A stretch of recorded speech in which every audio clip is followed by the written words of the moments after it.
Hello student, success coaching classes में आपका स्वागत है। यदि आप चैनल में पहली बार आए हैं तो चैनल को सब्सक्राइब कर ले और बेल आइकन को ऑल में प्रेस कर ले ताकि आने वाले सभी वीडियो का नोटिफिकेशन टाइम पर मिल जाए। आज हम डिस्कस करने वाले हैं क्लास 10th का साइंस का जो आपका 21 फरवरी को एग्जाम होने वाला है, उसके लिए मोस्ट इंपॉर्टेंट क्वेश्चन हम आपको इस वीडियो में बताने वाले हैं। चलिए क्वेश्चन को हम लोग आगे बढ़ाते हैं। तो चलिए देखते हैं। सबसे पहला क्वेश्चन यहाँ पर क्या बोल रहा है, जो वेरी शॉर्ट टाइप का जो क्वेश्चन है, CaOCl2 यौगिक का प्रचलित नाम क्या है? तो याद रखिएगा, विरंजक चूर्ण एग्जाम में पूछता है। उस पदार्थ का नाम बताइए जो क्लोरीन से क्रिया करके विरंजक चूर्ण बनाता है, उसको हम लोग क्या बोलते हैं? शुष्क बुझा हुआ चूना बोलते हैं। ठीक है, आगे देखिए। आगे क्वेश्चन क्या बोल रहा है, कठोर जल को मृदु करने के लिए किस सोडियम यौगिक का उपयोग किया जाता है? तो याद रखिएगा, सोडियम कार्बोनेट, जिसको हम लोग Na2CO3 धोने का सोडा भी बोलते हैं।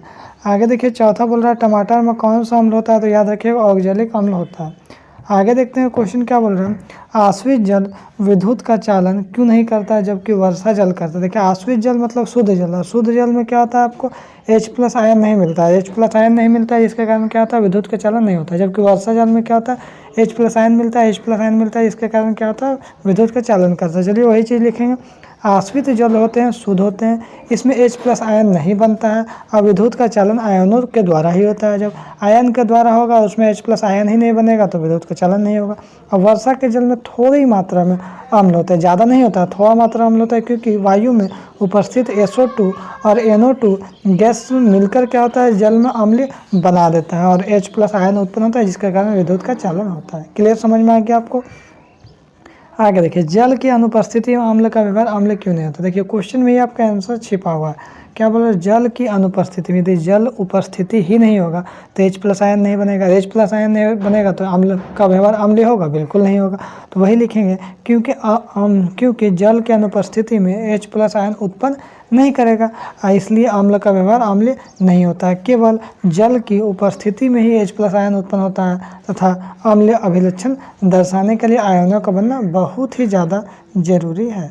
आगे देखते हैं नेक्स्ट क्वेश्चन क्या बोल रहा है, ताजे दूध का pH मान यदि 6 है तो दही बन जाने पर इसके pH मान में क्या परिवर्तन होगा? तो बोल रहा है, दही बनने की प्रक्रिया में क्या होता है, लैक्टिक अम्ल होता है। दूध से दही बनने की प्रक्रिया में लैक्टिक अम्ल का निर्माण होता है, जिसके कारण क्या होता है, pH मान जो है 6 से कम हो जाएगा। ठीक है, यहाँ तक बिल्कुल आपको अच्छा समझ में आ गया। अब देखिए, उदासीनीकरण अभिक्रिया किसको बोलते हैं?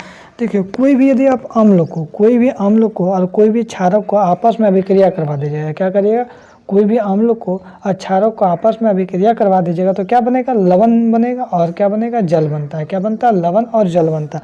इसी को हम लोग क्या बोलते हैं, उदासीनीकरण अभिक्रिया हम लोग बोलते हैं। क्लियर, यहाँ तक आपको समझ में आ गया? अब देखिए, आश्वित जल विद्युत का चालन क्यों नहीं करता है जबकि वर्षा जल होता है? देखिए, लगता है सेम ही क्वेश्चन है। देखिए, सेम क्वेश्चन था। उदासीनीकरण अभिक्रिया हम लोग देख लिए हैं। देखिए, ये आपका क्या क्षारक है और ये हमारा क्या अम्ल है। हम अभी क्या बोले था, अम्ल और क्षारक अभिक्रिया करके। देखिए, ये हमारा क्षारक है NaOH, सोडियम हाइड्रोक्साइड, और ये क्या HCl अम्ल है। अब देखिए, ये दोनों क्या क्या अभिक्रिया कर लवण बना दिए, NaCl बनाया और प्लस क्या बना दिए, H2O बना दिए। यहाँ तक तो हम लोग देख ही लिए थे। आगे हम लोग देखते हैं नेक्स्ट क्वेश्चन हमारा क्या है, बोल रहा है क्या क्षार के विलयन में H+ आयन होते हैं? अगर हाँ तो क्या क्षार के क्यों होते हैं? तो बोल रहा है हाँ, क्षार के विलयन में भी, क्षारक में भी अम्ल H+ आयन भी होते हैं, परंतु इसके क्या होता है, मात्रा क्या होता है, कम होता है, बहुत कम होता है। सांद्रता जो है OH में जो आयन की सांद्रता बहुत कम होती है, जिसका कारण होता है ना, जो OH- आयन की सांद्रता अधिक होने के कारण ये क्षार के प्रतीत होते हैं। मान लीजिए यहाँ पर कोई क्षारक है, यहाँ पर हमारा कोई क्षारक है और यहाँ पर हमारा कोई अम्ल है। ठीक है, अब अम्ल का कुछ मात्रा यदि हम लोग क्षारक में डाल देंगे तो ये तो क्षारक ही कहलाएगा, बिल्कुल कहलाएगा। अम्ल का कुछ मात्रा ही ना क्षारक में डालें तो ये तो फिर भी भैया, इसका क्षारक का मात्रा क्या ज़्यादा, तो फिर भी ये क्षारक ही कहलाएगा, ना कि अम्ल कहलाने लगेगा। आगे देखिए क्वेश्चन क्या बोल रहा है,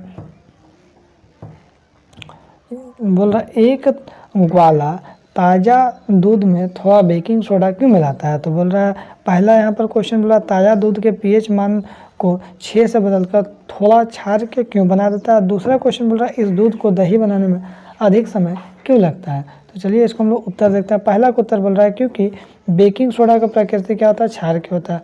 यह दूध के pH मान को क्या होता है, बढ़ा देता है, जिसके कारण दूध अधिक समय तक खराब नहीं होता। दूसरा पॉइंट का उत्तर लिखिएगा, इस दूध को दही बनने में अधिक समय इसलिए लगता है क्योंकि दूध के क्षार के गुण को लैक्टिक अम्ल के द्वारा उदासीन करना पड़ता है। उदासीन करने के बाद ही दही का निर्माण होता है, जिससे थोड़ा अधिक समय लग जाता है।